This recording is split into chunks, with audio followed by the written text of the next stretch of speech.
दीवार पर चाहे प्लास्टर हुआ हो या फिर प्लास्टर ना हुआ हो, आप अपनी दीवार को इस तरीके से बना सकते हैं, वो भी बहुत ही कम पैसे में। तो चलिए देखते हैं कि भाई कौन सा मटेरियल लगेगा, कितने रुपए का लगेगा, इसको लगाने का टोटल कितना खर्च आएगा, एक एक करके फुल इन्फॉर्मेशन आप सभी से शेयर करेंगे। जी हाँ दोस्तों, आप देख सकते हैं कि आप दीवार पर डायरेक्ट इस तरीके से कई मटेरियल आते हैं, इसको लगा सकते हैं। तो इस वीडियो में हम आपको बताएंगे कि सबसे कम पैसे में कौन सा मटेरियल आपकी दीवार पर सबसे बेस्ट होगा और इसको लगाने का टोटल कितना खर्च आएगा। तो चलिए एक एक करके फुल इन्फॉर्मेशन आप सभी से शेयर करते हैं। तो दोस्तों, प्लास्टर या फिर बिना प्लास्टर की दीवार पर लगाने के लिए ढेर सारे मटेरियल आते हैं मार्केट में, बट यदि हम सबसे सस्ते और बेस्ट मटेरियल की बात करें तो आप देख सकते हैं कि कुछ इस तरीके से पीवीसी वॉल पैनल आता है।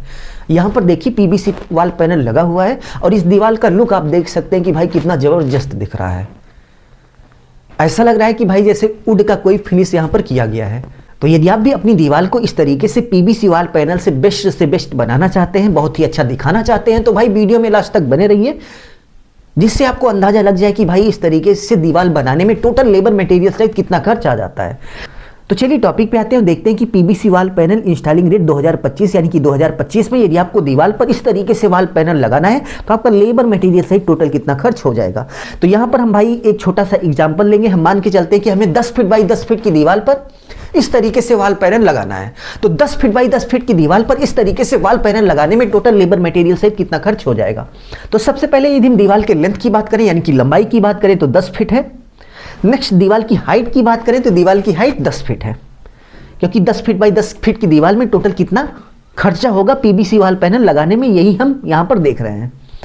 तो वॉल की लेंथ और हाइट पता होने के बाद नेक्स्ट स्टेप में आपको वॉल का एरिया निकाल लेना है। तो वॉल का एरिया निकालने का एक फॉर्मूला होता है लेंथ इंटू हाइट, यानी कि दीवार की लेंथ 10 फीट है और दीवार की हाइट भी 10 फीट है। इन दोनों का गुणा करने के बाद कितना आएगा, 100 स्क्वायर फीट आएगा। तो दीवार का एरिया 100 स्क्वायर फीट हो गया।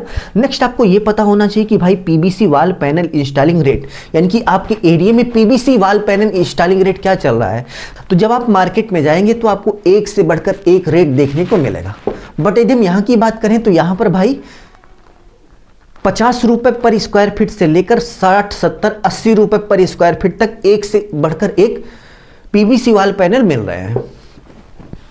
और यदि हम स्पेशली इस वॉल पैनल की बात करें तो भाई इसको लगाने का जो खर्च था वो 60 रुपए पर स्क्वायर फीट था, वो भी लेबर मटेरियल सहित। तो एक मीडियम बेस्ट क्वालिटी का वॉल पैनल लगाने का लेबर मटेरियल सहित जो खर्च आता है वो आप मान के चलिए कि 60 रुपए पर स्क्वायर फीट का आता है। आप यहाँ पर देख सकते हैं कि भाई इसमें आपको कोई भी गलती नहीं दिख रही होगी, फिनिशिंग भी अच्छी है, दिखने में भी अच्छा दिख रहा है। और ये 60 रुपए पर स्क्वायर फीट का लगा हुआ है, वो भी लेबर मटेरियल सहित, यानी कि मटेरियल भी उसी का था और लेबर भी उसने भेजा हुआ था जिसने इसको लगाने का ठेका लिया था। ठीक है, मटेरियल और लेबर दोनों भेजा था। तो दोनों लगाने का जो खर्च है वो 60 रुपए पर स्क्वायर फीट का है। तो टोटल कॉस्ट की बात करें तो भाई कॉस्ट निकालने का एक फॉर्मूला होता है WA यानी कि वॉल का एरिया इंटू रेट पर SQFT यानी कि रेट पर स्क्वायर फीट। तो वॉल का एरिया आप देख सकते हैं कि यहाँ पर 100 स्क्वायर फीट है, हमारी 10 फीट बाई 10 फीट की वॉल है, into PVC wall panel installing rate labour material सहित 60 रुपए पर स्क्वायर फीट है। तो चलिए गुणा करके देख लेते हैं कि 10 फीट बाई 10 फीट की वॉल पर पीवीसी वॉल पैनल लगाने का टोटल कितना खर्च हो गया। तो चलिए गुणा करके देख लेते हैं कि टोटल कितना खर्च हो गया। गुणा करने के बाद आप देख सकते हैं कि 10 फीट बाई 10 फीट की दीवार पर इस तरीके से पीवीसी वॉल पैनल लगाने का 6000 रुपए का खर्च हो गया। तो आप ये मान के चलिए कि आप मीडियम बेस्ट क्वालिटी का यदि वॉल पैनल लगाने वाले हैं तो एक दीवार पर, एक 10 फीट बाई 10 फीट की दीवार पर 6000 रुपए का खर्च हो जाएगा, यानी कि 60 रुपए पर स्क्वायर फीट का खर्च पीवीसी वॉल पैनल लगाने में आने वाला है। तो उम्मीद है आपको समझ में आ गया होगा कि साल 2025 में यदि आप अपनी दीवार को इस तरीके से एक बहुत ही अच्छा लुक देना चाहते हैं तो आपका लेबर मटेरियल सहित कितना खर्च हो जाएगा, ये बात आपको बहुत ही अच्छे से समझ में आ गई होगी। और चलते चलते आप सभी से एक छोटी सी रिक्वेस्ट है कि प्लीज भाई वीडियो को लाइक करके अपने दोस्तों में शेयर कर दीजिए, जिससे हम आगे भी मिलते रहें। धन्यवाद।